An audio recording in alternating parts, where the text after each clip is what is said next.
कहते हैं कि सियासत में कोई किसी का सगा नहीं होता। एक व्यक्ति है जो महाराष्ट्र नांदेड़ की एक पंचायत में एक नाई की दुकान चलाता है और उसके अंदर कीड़ा उठता है कि वो सरपंची का चुनाव लड़े। उसमें उसके सामने एक अड़चन आती है क्योंकि महाराष्ट्र में पंचायत चुनाव जो नगर ये पंचायत चुनाव हैं उसमें एक लिमिट दी गई है। उसके अंदर सिर्फ जिसके 2 बच्चे होंगे वही चुनाव लड़ सकता है। अब इन साहब के 3 बच्चे थे, 2 जुड़वा बेटियां और एक बेटा। बेटी की उम्र दोनों की 6 साल। अब इन्होंने अपने मित्र से जो मौजूदा सरपंच है उससे राय ली कि क्या किया जाए। तो मैं चुनाव भी लड़ लूँ और मेरे 3 बच्चे हैं तो चुनाव लड़ने का तो सवाल नहीं होता, मुझे अयोग्य घोषित कर दिया जाएगा। लेकिन इस व्यक्ति का जो मित्र है मौजूदा सरपंच वो राय देता है कि इसको किसी को गोद दे दिया जाए। इस पर राजी हो गए, लेकिन दिक्कत जब आई कि जब उसके जन्म प्रमाण पत्र में इसी व्यक्ति का नाम दर्ज था। इसका नाम पांडुरंग है। और इस व्यक्ति ने जब दोनों ने बैठकर ये बातचीत की तो निष्कर्ष ये निकाला कि इसको रास्ते से कैसे हटाया जाए। ये व्यक्ति अपनी उस 6 साल की बच्ची को लेकर तेलंगाना के निजामाबाद के आसपास कहीं नहर के पास गया।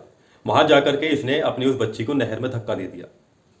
लालच सिर्फ ये था कि पंचायत चुनाव लड़े, और वहां धक्का देने के बाद ये वहां से लौट आया।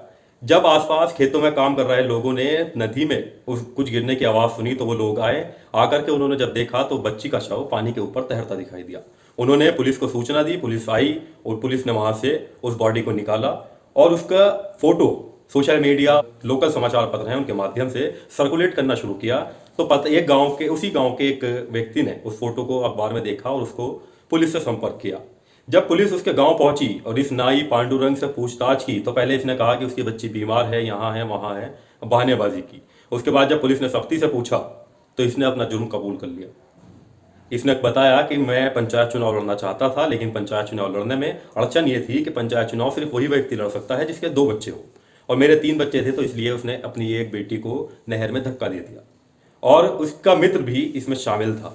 इसके मित्र को भी सह आरोपी बनाया गया है, पुलिस ने इसको गिरफ्तार कर लिया है। अब आप सोचिए कि जब ऐसे लोग राजनीति में आएंगे जो अपने परिवार के सगे नहीं होते हैं, जो अपने बच्चों के सगे नहीं हैं, वो अपनी एक मासूम बच्ची को पानी में धकेल आया, उसकी हत्या कर दी सिर्फ एक कुर्सी की खातिर।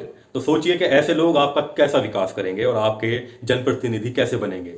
इस सब पर क्या है आपकी राय, कमेंट में जरूर बताएं।